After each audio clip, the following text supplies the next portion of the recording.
بسم اللہ الرحمن الرحیم۔ السلام علیکم، آپ دیکھ رہے ہیں میرا یوٹیوب چینل۔ اب تک آپ نے میرے چینل کو سبسکرائب نہیں کیا تو پلیز سبسکرائب کر دیں، بیل آئیکن کو پریس کر دیں تاکہ میری آنے والی ہر نئی ویڈیو آپ کو سب سے پہلے موصول ہو سکے۔ اس ویڈیو میں ہم بات کریں گے خرید و فروخت کے متعلق کچھ دینی شرعی احکامات کی۔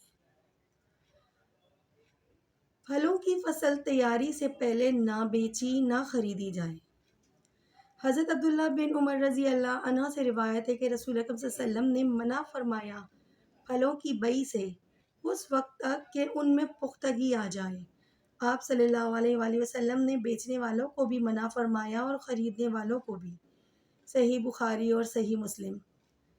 اسی حدیث کی صحیح مسلم کی ایک روایت میں ہے کہ آپ صلی اللہ علیہ وسلم نے منع فرمایا کھجوروں کی فصل کی بیع سے جب تک ان پر سرخی نہ آ جائے، اور کھیت کی بالوں کی بیع سے جب تک ان پر سفیدی نہ آ جائے اور تباہی کا خطرہ نہ رہے۔ حضرت انس رضی اللہ عنہ سے روایت ہے کہ رسول اکرم صلی اللہ علیہ وسلم نے پھلوں کی بیع سے منع فرمایا تھا جب تک ان پر رونق آ جائے۔ عرض کیا گیا کہ رونق آ جانے سے کیا مطلب ہے؟ آپ صلی اللہ علیہ وسلم نے فرمایا کہ سرخی آ جائے۔ اس کے بعد آپ صلی اللہ علیہ وآلہ وسلم نے ارشاد فرمایا، بتاؤ اگر اللہ تعالیٰ پھل عطا نہ فرمائے، یعنی باغ میں خداوندی کسی آفت سے پھل تیار ہونے سے پہلے ہی ضائع ہو جائے، تو بیچنے والا کس چیز کے عوض میں خریدنے والے اپنے بھائی سے مال وصول کرے گا؟ صحیح بخاری و صحیح مسلم۔ چند سالوں کے لیے باغوں کی فصل کا ٹھیکہ نہ دیا جائے۔ حضرت جابر رضی اللہ عنہ سے روایت ہے رسول اکرم صلی اللہ علیہ وسلم نے منع فرمایا باغ کو چند سالوں کے واسطے فروخت کرنے سے، اور آپ صلی اللہ علیہ وسلم نے حکم دیا ناگہانی آفات کے نقصان کو وضع کر دینے کا۔ صحیح مسلم۔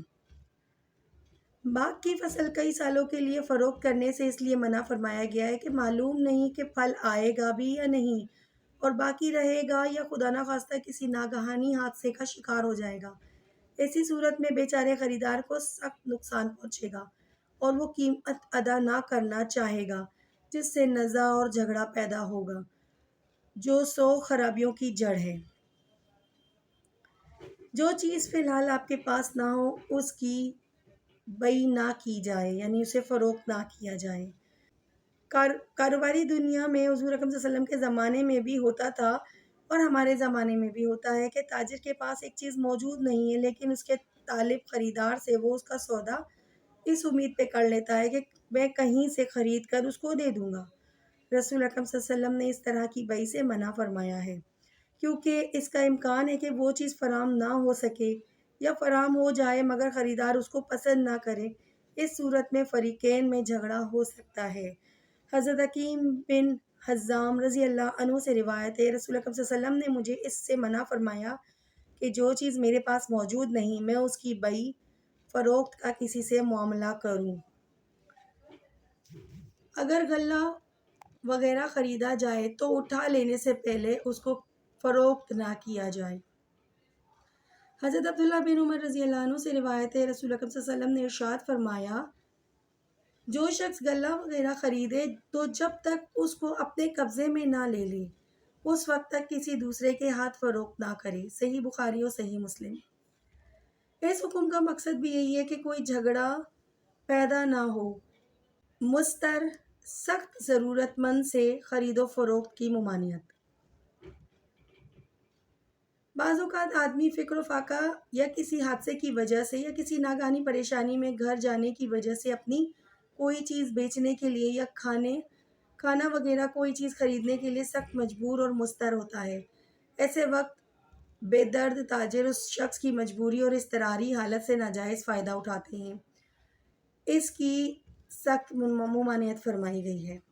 حضرت علی رضی اللہ عنہ سے روایت ہے کہ رسول اکرم صلی اللہ علیہ وسلم نے منع فرمایا ہے مضطر کی خرید و فروخت سے اور ایسی چیز کی بیع سے جس کا ملنا یقینی نہ ہو، پھلوں کی تیاری سے پہلے ان کی بیع سے۔ سنن ابی داؤد۔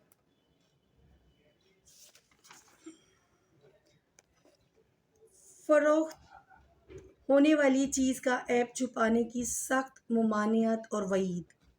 حضرت ابو ہریرہ رضی اللہ عنہ سے روایت ہے رسول اکرم صلی اللہ علیہ وسلم غلے کا ایک ڈھیر کے پاس سے گزرے جو ایک دکاندار کا تھا۔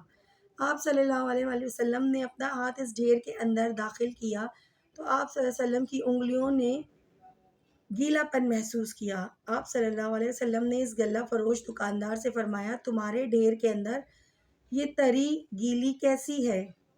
اس نے عرض کیا، یا رسول اللہ، غلے پر بارش کی بوندیں پڑ گئی تھیں تو میں نے اوپر کا بھیگ جانے والا غلہ نیچے کر دیا۔ آپ صلی اللہ علیہ وسلم نے فرمایا، اس بھیگے ہوئے غلے کو تم نے ڈھیر کے اوپر کیوں نہیں رہنے دیا تاکہ خریدنے والے لوگ اس کو دیکھ سکتے؟